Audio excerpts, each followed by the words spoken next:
जय जगन्नाथ। आज हूँ 31 जुलाई गुरुवार।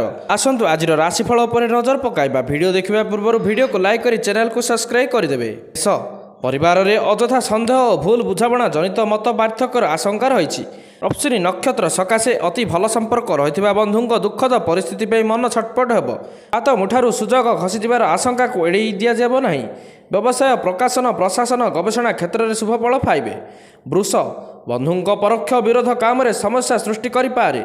उच्च कर्तृपक्षों आदेश क्रमे क्षेत्र में नूतन दायित्व हाथ को नहीं पारती। कला साहित्य संगीत और चलचित्र क्षेत्र में उन्नत मानर फल पाइबे। मृगशिरा नक्षत्र चेष्टा करुवा कार्यहानि कारण मनरे सरसता रहा। मिथुन आशा करिथिबा दिगरु अर्थ किंबा ईप्सित कार्य हासिल सकाशे पर उपर निर्भर करने को पड़े। आद्रा नक्षत्र संपर्कों सह संपर्क निबिड़ हम। विशिष्ट व्यक्ति अनुरोध में धर्म कार्य व्यस्त रे। ऋण परिशोध व्यावसायिक घर काम सकाशे अधिकांश समय अन्यमनस्क रे। कर्कट प्रतिमूल परिस्थिति मध्य गति करुले धैर्यहरा न हो काम करें। वर्षु नक्षत्र भाई किंबा निज परिसर में बंधुओं काम संतुष्ट हो पारे ना। भूल बुझाणु ऑफिस काम समस्या सृष्टि हो। मकदमा सभा समिति व्यवसाय वाणिज्य क्षेत्र में उच्च फल प्राप्तिर आशा रही। सिंह अनुकूल ग्रह स्थितिर प्रभाव में खुशीर वातावरण मध्य दिनटी को कटाइबे। पूर्व प्रस्तुति न थाई यथेष्ट किछि व्यय करने को बाध्य हो पारती। और कृतित्व हेतु कर्मक्षेत्र में सम्माननीय व्यक्ति विशेष सहायता करेंगे। सामान्य शारीरिक अस्वस्थि किंबा संतान सकाशे व्यस्तता बढ़ी पारे। कुहुलुथिबा अशांत जनित पारिवारिक स्तर में दुर्भावना बढ़ी चलो। क्षेत्र में बारंबार धोखा खाई अन्य को सहजरे विश्वास करें ना। निजर विश्वस्त बंधु माध्यम स्थगित कार्य को पूर्णांग करें। हस्ता नक्षत्र आज यात्रा वाणिज्य गुरुत्वपूर्ण आलोचन सफलता पाइबे। तुला संतान स्वास्थ्य किंबा कर्म क्षेत्र में स्थगित काम आज चिंतार कारण हम। दीर्घ दिन लगी रही अनेक रोग पीड़ा जो मन विचलित रही पारे। आवश्यकता भरणा करने सकाशे धार सूत्र में अर्थ पाइबा चेष्टा करें।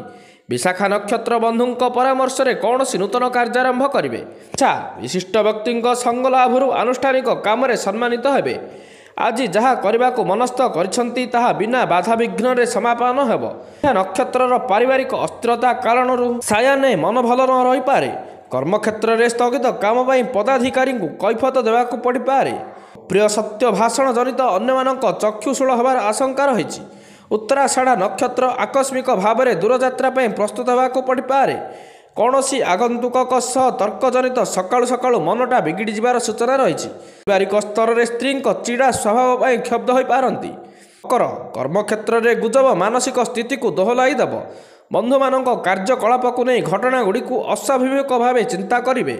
गतकाली ठारू चेष्टा करुवा काम आज केतेकांशर आंशिक सफलता मिल।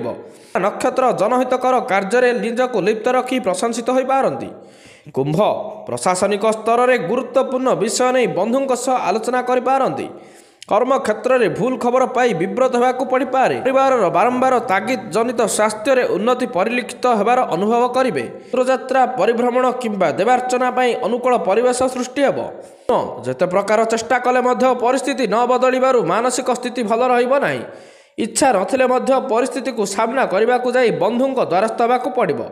गोटे काम न सरणु एकाधिक काम देवा ठीक हम ना। रेवती नक्षत्र कचेरी मामला क्षेत्र में आशाजनक फल पाइबे।